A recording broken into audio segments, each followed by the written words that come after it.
La pandemia de COVID-19 no ha terminado, pero sí está cambiando de forma. Han surgido nuevas variantes, como la variante Omicron, que se ha convertido en dominante en muchos países, que están cambiando la forma en que entendemos la enfermedad y en que podemos enfrentarla. Para tratar de comprender mejor este tema, yo quiero agradecer a Francisco Moreno. Él es epidemiólogo, uno de los más respetados de nuestro país, el que haya accedido a esta conversación. Paco, gracias por conversar con nosotros esta noche. ¿Y qué tanto ha cambiado la pandemia? ¿Qué tan distinta es la variante Omicron, por ejemplo, de la Delta o de las que teníamos en un principio? Buenas noches, un gusto estar contigo y gracias por la invitación. A partir de la aparición de Omicron estamos viendo un comportamiento totalmente diferente del virus del SARS-CoV-2.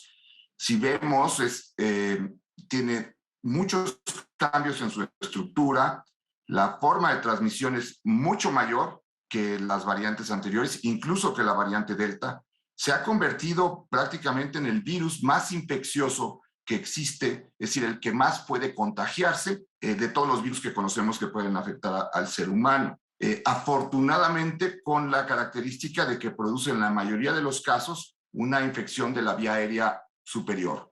Pero esto ha condicionado que el mundo, en todos sitios, estén teniendo brotes de nuevos casos, recontagios, algunos casos en personas vacunadas, y obviamente las personas no vacunadas o las personas susceptibles no están teniendo tan buena evolución. Esto es muy importante entenderlo porque se ha malinterpretado el que al ser una variante más noble puedo contagiarme y no voy a tener problema. Eso no ocurre en todos los casos. Debemos cambiar nuestra estrategia y qué errores hemos cometido hasta este momento, qué deberíamos estar haciendo a partir de este momento. En México me refiero.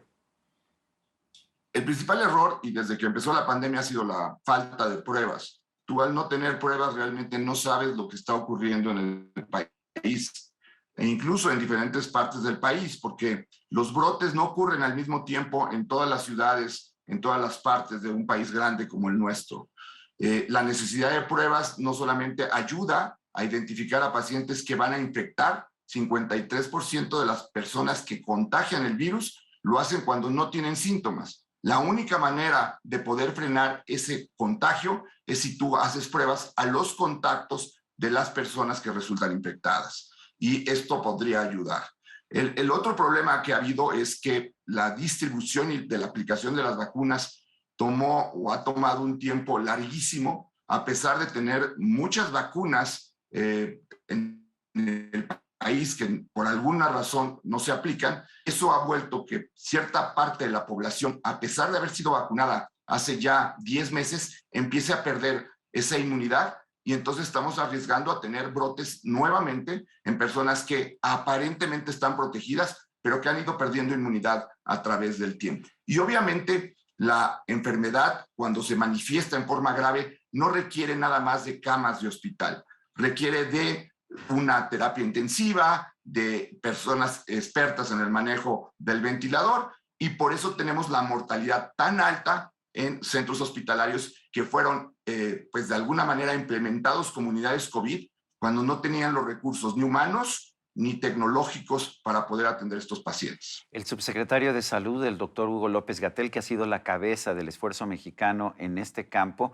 pues ha señalado en distintas ocasiones, uno, que las mascarillas no ayudan realmente, que no protegen, que no es necesario utilizarlas. También ha dicho que las pruebas no son necesarias. Paco, ¿tú piensas lo mismo? No, y yo creo que 300,000 familias de mexicanos que han fallecido tampoco piensan lo mismo. En todo el mundo la mascarilla ha sido, después de la vacuna, el mecanismo más útil para evitar la transmisión. Es una enfermedad totalmente respiratoria, en donde yo al hablar, si no sé que estoy infectado, voy a contagiar a personas que están alrededor.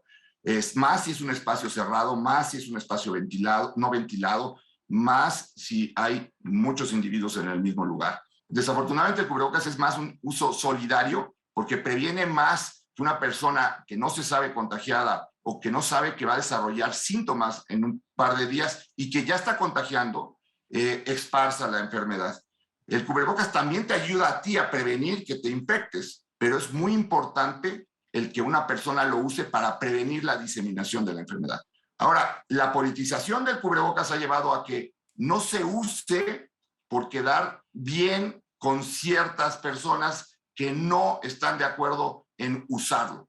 Eso desafortunadamente ha ocurrido en otros países, no solamente en México, y ha evitado que podamos contener de una mejor manera la diseminación de la enfermedad. La necesidad de pruebas es evidente. No sabemos en este momento en México cuánta gente se ha infectado. No sabemos realmente las cifras oficiales de gente que pudiera estar inmune, de las gentes que han fallecido. Sabemos que por exceso de mortalidad, pues el número de fallecidos ha sido mucho más grande en estos 2 años de lo que se ha comentado en las cifras oficiales. Cubrebocas es una medida que requiere estarse realizando hasta que no termine esta pandemia.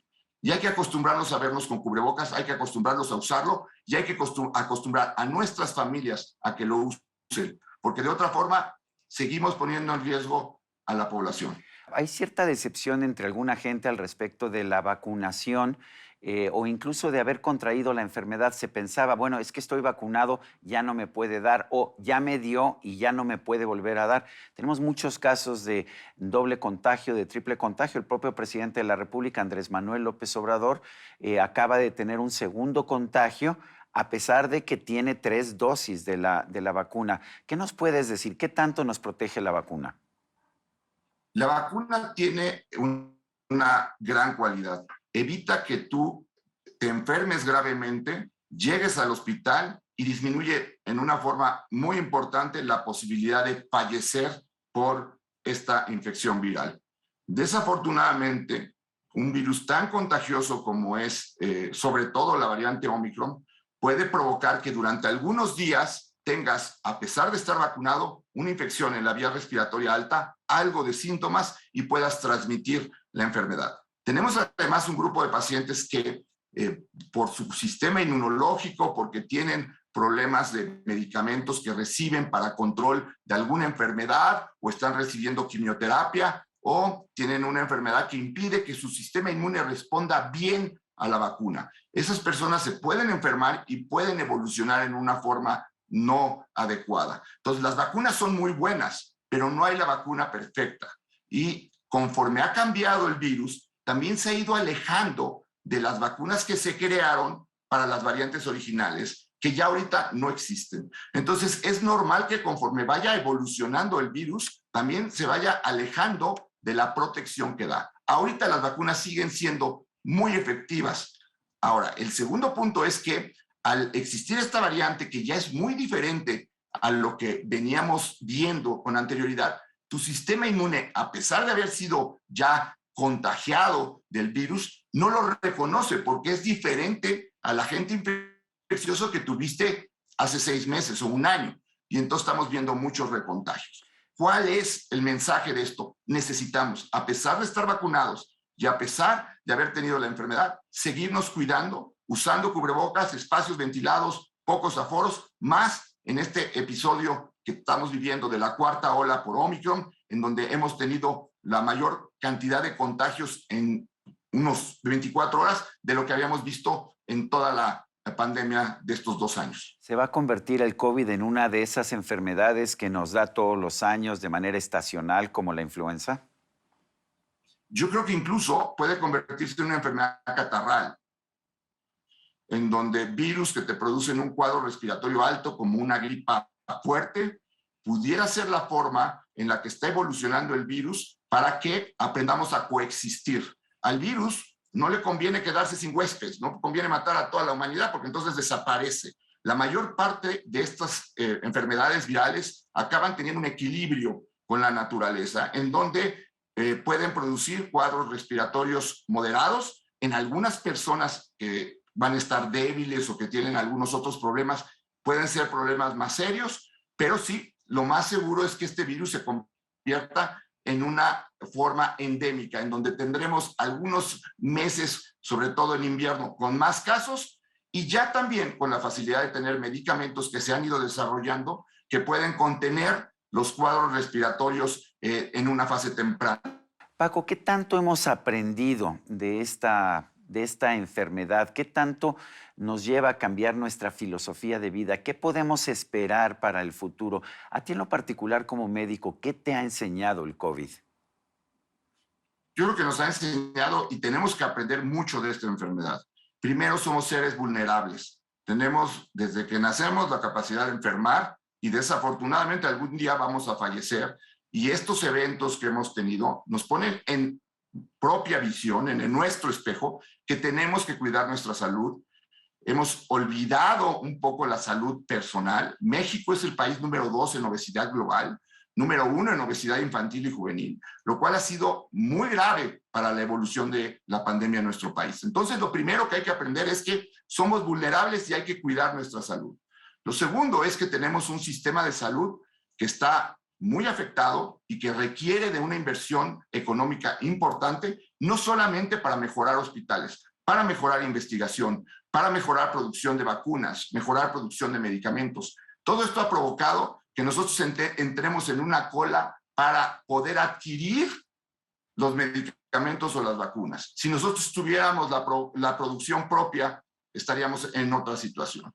Y la tercera ha sido un verdadero ejemplo de lo que puede pasar cuando tenemos un primer nivel de atención que no está bien preparado. Necesitamos mejorar las escuelas de medicina, necesitamos tener médicos bien preparados y no nada más una gran cantidad de médicos. Hay escuelas de medicina que no están preparando bien a los médicos que están en primer contacto y esto ha provocado que se cometan muchos errores en la atención de la salud de los pacientes. Entonces, mejorar educación, mejorar la calidad de los servicios médicos, investigación y cuidar nuestra propia salud. Esa lección la tenemos que tener. Si no aprendimos eso en esta pandemia, no aprendimos nada. ¿Cómo estás viendo a las instituciones públicas de salud? Sé que estamos teniendo problemas, pero estamos teniendo problemas de todo tipo. ¿Es solamente cuestión de dinero y de tener médicos mejor preparados o hay otros factores que tenemos que considerar? Yo creo que el problema que están teniendo las instituciones de salud es una falta de recursos pues increíble, en donde lo indispensable a veces hace falta, medidas de higiene como jabón, papel higiénico, esas cosas a veces faltan en las instituciones de salud. Entonces ya no hablamos no solamente de medicamentos o de equipo médico básico como venoclisis, etcétera. Eso también estamos careciendo, pero cuando ya empiezas a tener una carencia en lo elemental, pues estás poniendo en riesgo no solamente la atención de los pacientes, sino los mismos trabajadores de la salud. No es extraño ver que México sea el país con el número más alto de trabajadores de la salud fallecidos en el mundo. Eso te marca la incapacidad que hemos tenido de cuidar a los propios médicos, enfermeras, camilleros, químicos, etcétera. Esa era una de las obligaciones que tenía la Secretaría de Salud y que realmente no cumplió. Nos falló a los trabajadores de la salud. Francisco Moreno, epidemiólogo, gracias por ayudarnos a entender esta pandemia y los retos que implica para el futuro el SARS-CoV-2. Gracias. Al contrario, muchas gracias. Buenas noches y a seguirse cuidando. Muy bien. Y a usted, amigo televidente, que hace posible este programa, se lo agradezco también. Esto es todo por hoy, pero no se lo olvide. Nos vemos la próxima.